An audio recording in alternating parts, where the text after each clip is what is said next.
Hi, welcome to Baking with Roxy as I continue to bake my way through the Great British Baking Show challenges. And it's Caramel Week and it's season 5, the season that was recorded in 2017. This is the technical challenge. So the bakers were challenged to make Prue Leith's Stroopwafels. So Stroopwafels are a cookie from Holland, and it's a round, very thin waffle type exterior and caramel inside. So Caramel Week. The interesting thing is that the caramel they made on the show, I don't think that's the caramel that they included in their online recipe. So I'm going to try to make the caramel that they made on the show, which uses white sugar and a little bit of water and light corn syrup and make the caramel that way. So the recipe is available from the Great British Bake Off recipes. You can just Google the name and Great British Bake Off or Prue Leith and you'll get the recipe. So I'll make the exterior waffle parts. It's kind of like a sandwich cookie with this super thin waffle on each side and then the caramel inside. So again, I'll use the recipe from the Great British Bake Off for the waffle part, and then for the caramel I found a recipe that I'm guessing is more like the caramel that they used on the show rather than the one they have in their recipe. The one they have in their recipe is very much like the one I did for the Millionaire shortbreads, where it uses brown sugar and butter, and then you add the other ingredients. So I wanted to try to make more of a realistic caramel, and I have several volumes of the Bake from Scratch books. This is volume 4. And each volume is all of their recipes that they publish throughout the year in their Bake from Scratch magazine by Brian Hart Hoffman. And there are 2 recipes in here for caramel. One just has white sugar and water, and the other one, they both just call it caramel. The other one has white sugar, water, light corn syrup, heavy whipping cream, and a little bit of butter. So again, that's sort of what I saw them doing on the show, so that's the one I'm going to try to make. So that one is in this book with the Banoffee Blondies. Banoffee is banana toffee. It's another British thing, actually. And so maybe this is British caramel. So that's the caramel I'm going to make. Let's get started. So for the waffles, they are actually a yeasted product, and the instructions say to use your hands to mix the flour and the butter, but because it's like kind of like a pastry dough, I'm just going to use my food processor. So I love to make my life easy by using the equipment that I have. So the recipe calls for 300 grams of plain flour, which is what the British call all-purpose flour. So directly into my food processor bowl, I'm going to put 300 grams. 300 grams of all-purpose flour. And the recipe calls for 600 grams of unsalted butter. Of course, I'm using salted butter. 300 grams of salted butter. Didn't say to soften the butter, but I did soften it a little bit. I'm going to process that until it makes a breadcrumb texture. Still pretty much just looks like flour. So I'm going to go ahead and add the other ingredients, which are 7 grams of fast-acting or instant yeast. That's one of these packets. I use Red Star Platinum yeast. 1 packet of yeast, or 7 grams, instant yeast.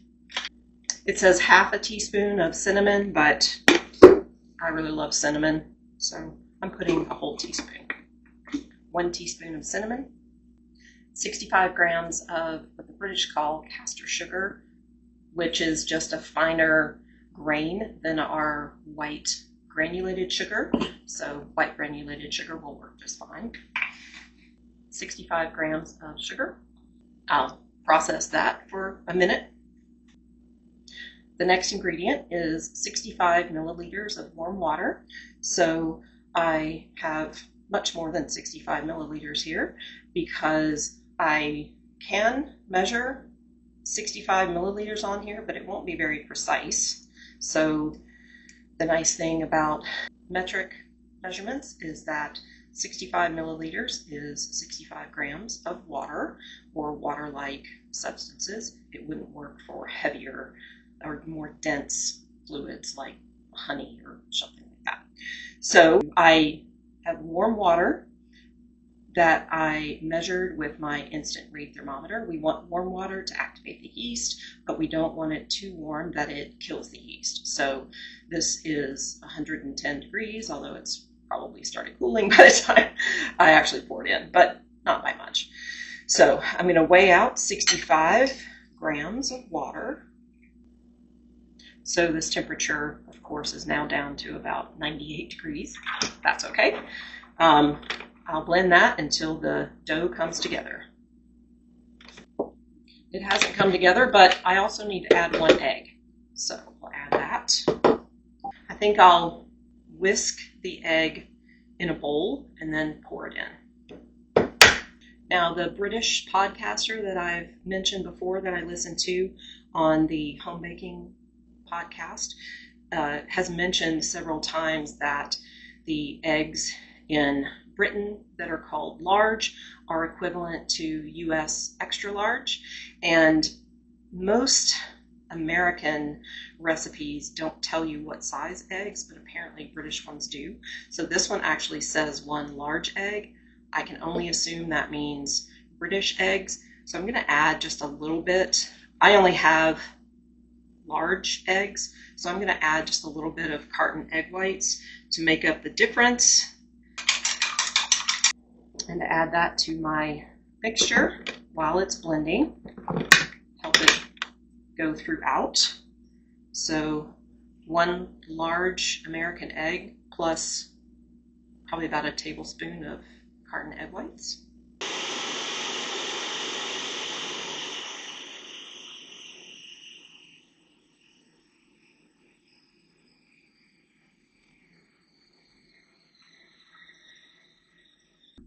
That's super fun to see that come together as a nice dough.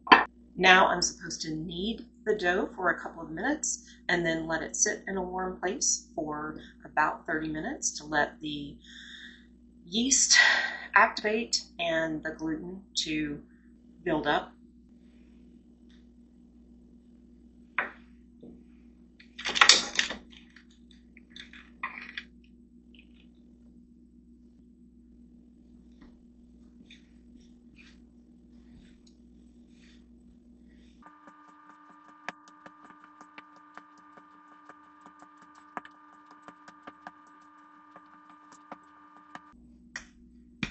Well, that is a lovely dough. So I'm going to put that on my heat mat set to 77 degrees Fahrenheit. Let that rest for about 30 minutes and the yeast will activate and the gluten will relax a bit. And then after about 15 minutes, I'll start making the caramel. And then when this has proved, I'll split this into separate balls of dough for the stroopwafel. Okay, so to make the caramel, I've started with 2 tablespoons of water. I need to add 150 grams of white granulated sugar and half a tablespoon of light corn syrup. Now, cook over medium heat until that turns to an amber color. And it doesn't say in this recipe, but everything I've seen and read says that you're supposed to just let this come to a simmer on its own and not stir it too much I'm just trying to get all of the sugar wet. Probably not even supposed to do that. I have a glass of water and a pastry brush that I can use to keep the sugar from crystallizing on the side of the pot. And apparently, if the sugar starts to crystallize, which it already is a crystal, so that doesn't make a lot of sense. But if it starts to go up the sides, it can crystallize and then cause problems with the whole caramel. So this process is supposed to take about 10 minutes until this turns an amber color. Oh, it does say do not stir. It does say that you're not supposed to stir, but I've seen them sort of move the pan around in case some areas seem to start turning golden brown and others don't. Also, when you make Italian meringue, you do a similar process to this. And again, you can sort of move your pot around. Patience is not one of my strong points. It's difficult to wait. It's been about 8 minutes and it is bubbling nicely and continuing to turn slightly yellow.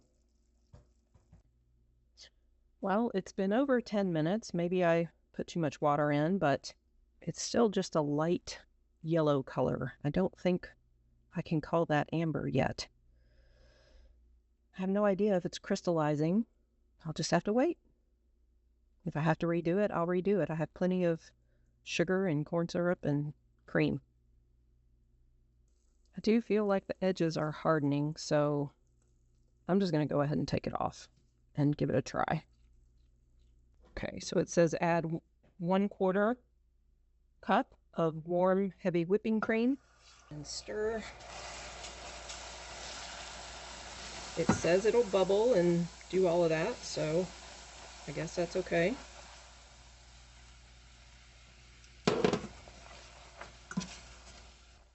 I feel the granules though. I'm sure this is probably the same thing that happened with the contestants. Granular. Now 2 tablespoons of butter.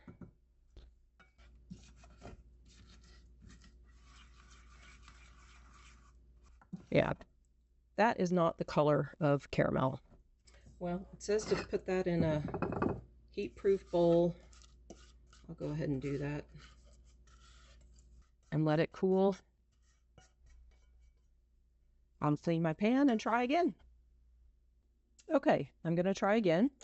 And I found several recipes. I think they're American because they call for sugar in cups. So it calls for a cup of granulated sugar, no water, and I'm just supposed to cook this until it's melted and amber colored. I take that back. This one does say add 1/4 cup of water. 1/4 cup of water. It says cook, stirring only occasionally. So this one says you can stir. And I have my burner on medium. So I'm going to set the timer because this is supposed to take around 10 minutes. We'll see if that happens. It's boiling nicely.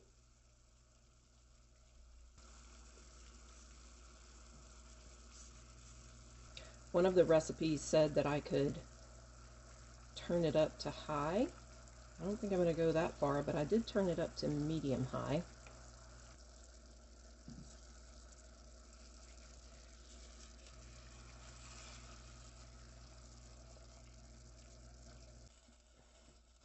Well, it's been 10 minutes.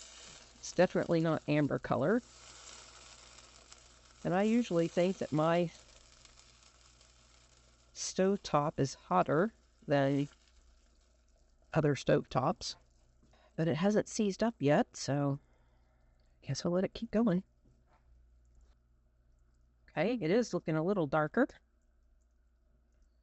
I saw one recipe that said it'll feel like it's taking forever for it to turn that amber color, and then all of a sudden it'll just turn. So maybe that's where we're at. After I get the amber or caramel color, it says to blend in cold butter this time. So this will be a 1/4 cup of cold butter, which is half a stick, and then 1/2 cup of cold heavy cream. Oh yeah, look at it, it's amber colored. So this recipe I got from a website called Sarah's Day Off, and the recipe is just called homemade caramel. So I'm going to call this one the winner. Well, we'll see after I stir in the butter and the milk. Is that amber colored? I think so. I'm going with it. Out the heat. A 1/4 cup of cold butter. I think the cold butter is supposed to help the sugar stop or help the cooking stop.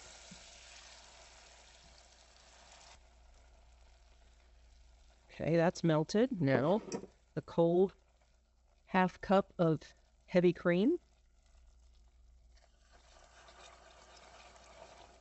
And that's really gonna stop that process. It says that it's supposed to bubble up.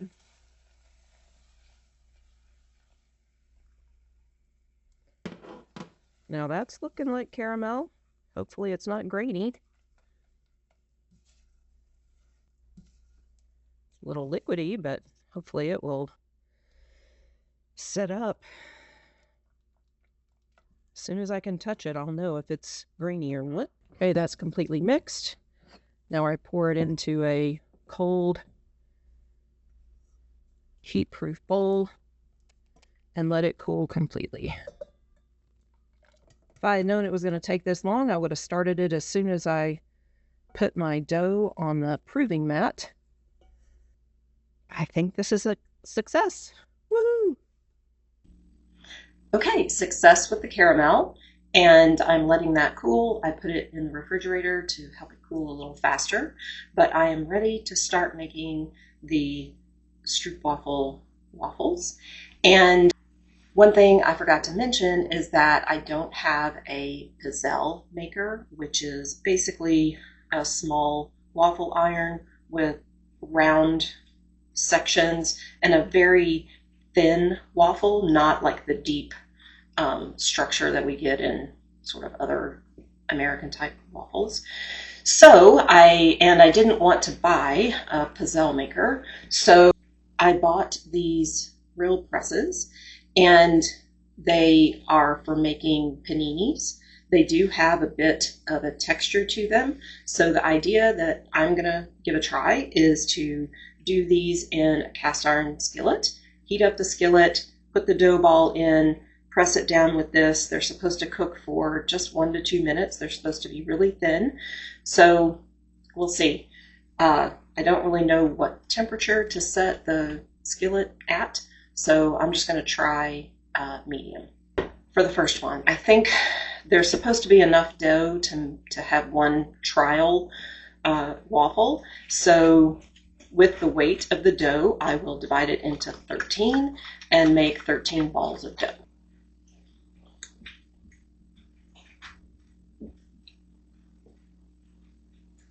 Okay, so my dough weighs 584, so that's about 45 grams each. Okay, let's see. They can dry out quite quickly, so they said to make the balls, put them on a sheet and cover them so that they'll stay moist while you make them, because you can only make one at a time. That's 42, pretty close.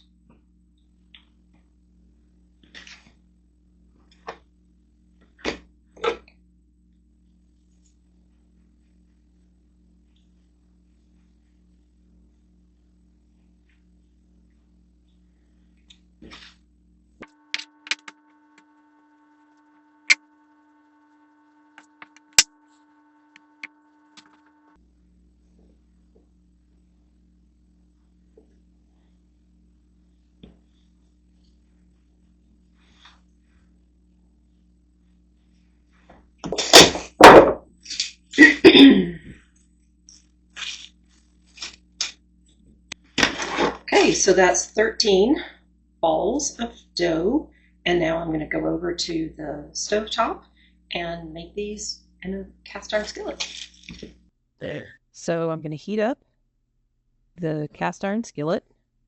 I've got some baking spray. I use avocado oil spray, and I'm going to spray my Hazel, my panini maker, and I'm going to let that heat up as well. I'm still heating up my cast iron pan and my press, and a waffle maker surface is apparently somewhere between 330 and 370 degrees Fahrenheit. So at this point, I've turned up my stove to just a couple notches less than high, and well, there I'm getting to 330 and a little bit more. So my stovetop cycles on and off because it's electric, but I think I'll go ahead and try one. So here's the dough ball, and place it there.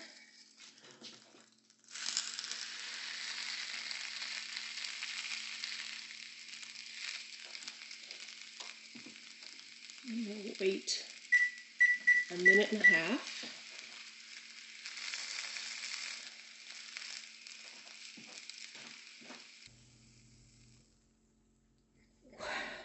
So that was about a minute, and it got a bit burned. So another one of the challenges, well, maybe I just need to flip it over. Apparently this is not getting as hot as the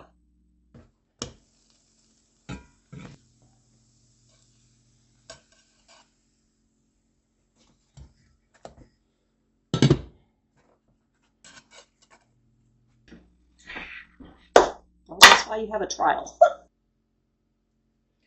course, this is way too hot now. So I've turned it down.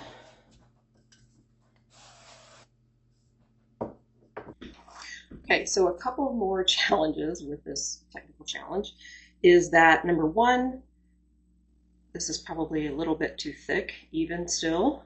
And after it's cooked, you're supposed to take a 10-centimeter round cookie cutter and make a perfectly round stroopwafel.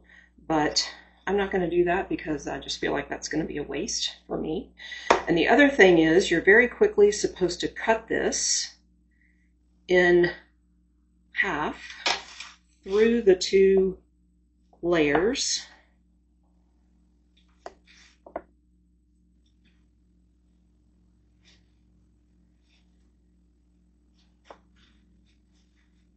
And I think mine cooked too fast because the inside is a bit doughy. Yeah, the inside's not cooked, so clearly I need to cook it at a lower temperature. So I'll wait for the cast iron skillet to cool off, and then put the caramel in, put them together, and that's supposed to be your stroopwafel. But again, glad I had one to try it out with. We'll see if I have luck with the rest of them. So I don't know if this is going to work on an electric stove because of the way it cycles, but I'll give it another try. Trying again.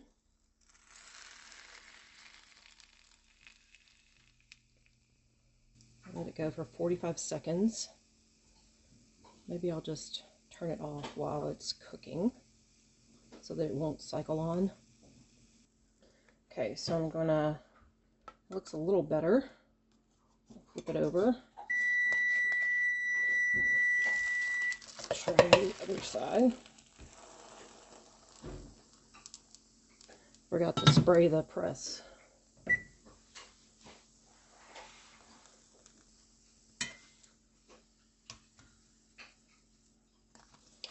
Okay, I'll try to cut that one through. So I think the trick is to heat it up and then turn it off so it won't keep cycling on. Let's see.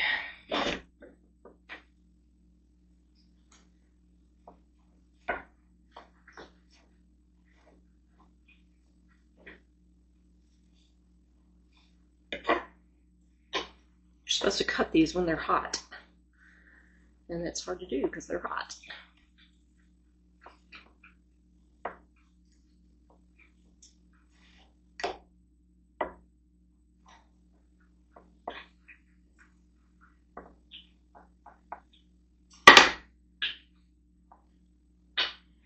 Still slightly doughy in the middle, but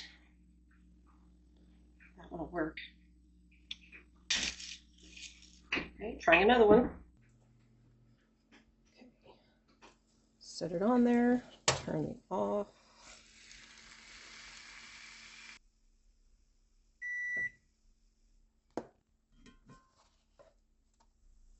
One looks pretty good. Don't think I need that. The other side cooks.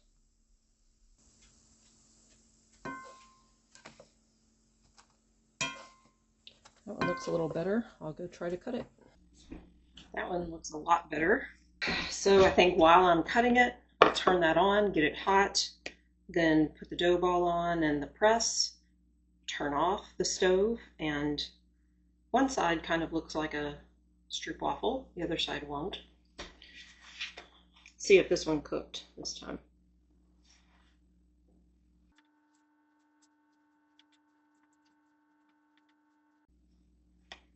Yeah, I think that's a good one. So when the caramel cools, I can put that in there and then that'll be done.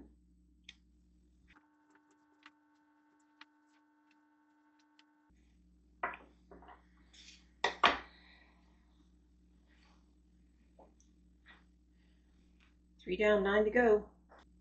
Okay, so I finally have the system down that works for me and my situation. So I'm going to show you. I have the oven or the stove top set on medium.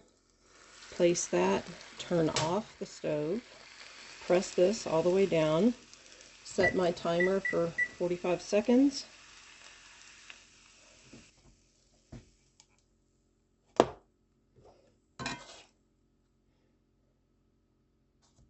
That's how it looks. I flip it over, set the timer for 35 seconds, place this back on so that it, ouch, cooks evenly. Don't touch that because it's hot. I touch it every time. All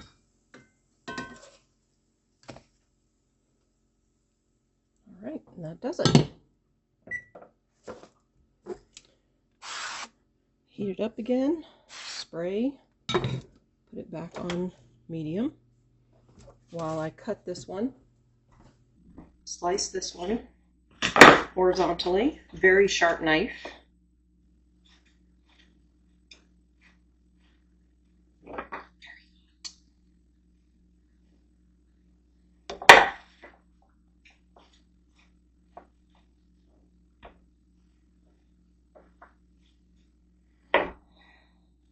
Nicely done. Nice pattern on the back. Last one. Time to add the caramel. Okay, the caramel's done. It's delicious. I'm so excited. I think that's the best success for this whole challenge, is that I learned how to make caramel. Okay, so in between, this is one of the early ones when I was having trouble figuring out how to cut it and burned a little bit. But to add 1 tablespoon of caramel,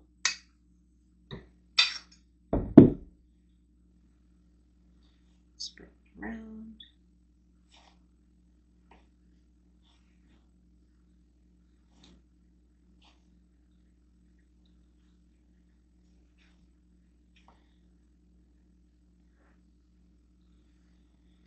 Done.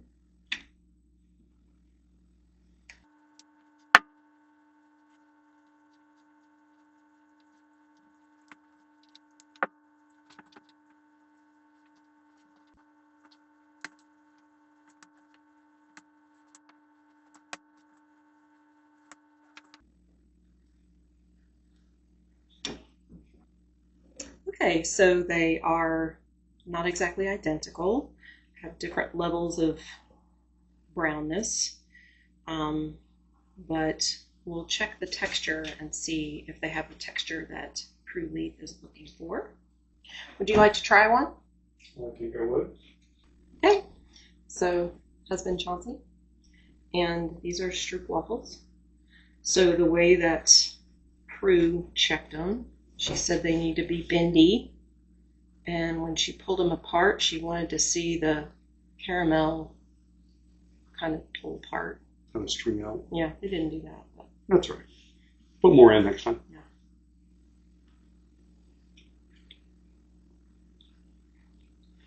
The caramel makes it. My goodness. That's so good. Yeah, it's kind of like a hand pancake. Mm-hmm. When I tried the dough or the breading part by itself, it seemed like it didn't have a lot of taste. Mm-hmm. Like maybe it needed some salt or something, but the caramel really helps it. That's how good it is. Show them your face. Mm. Mm-mm-mm. They are. Go ahead. The best caramel ever. It's so good. Yeah, I'm excited. I can make caramel now. Woo-hoo! Yeah. All right, so we have 10 more. I can have a few more. Right. Well, let's eat dinner first. Okay. So that was really a challenge, but they taste good. Again, they don't have to look perfect. Things don't have to go perfectly when you're baking, but the second caramel recipe worked. I'm very excited about that because the next challenge is the Showstopper Challenge, which of course has to be big and gaudy, and they want you to make caramel, and they called it a caramel cake, but the sponge part of the cake can be any flavor. They just want at least, I think, 3 different things made with caramel. You can do, caramelized hazelnuts, or they want you to do some spun sugar, can be some molded caramel. So yeah, it should be a lot of fun. Thank you for joining me, and please let me know if you have any comments or suggestions. You know I'm a home baker. This is all new to me, so I'd love to hear your suggestions. And please like, subscribe to the channel, and share with your friends. And thank you for joining me.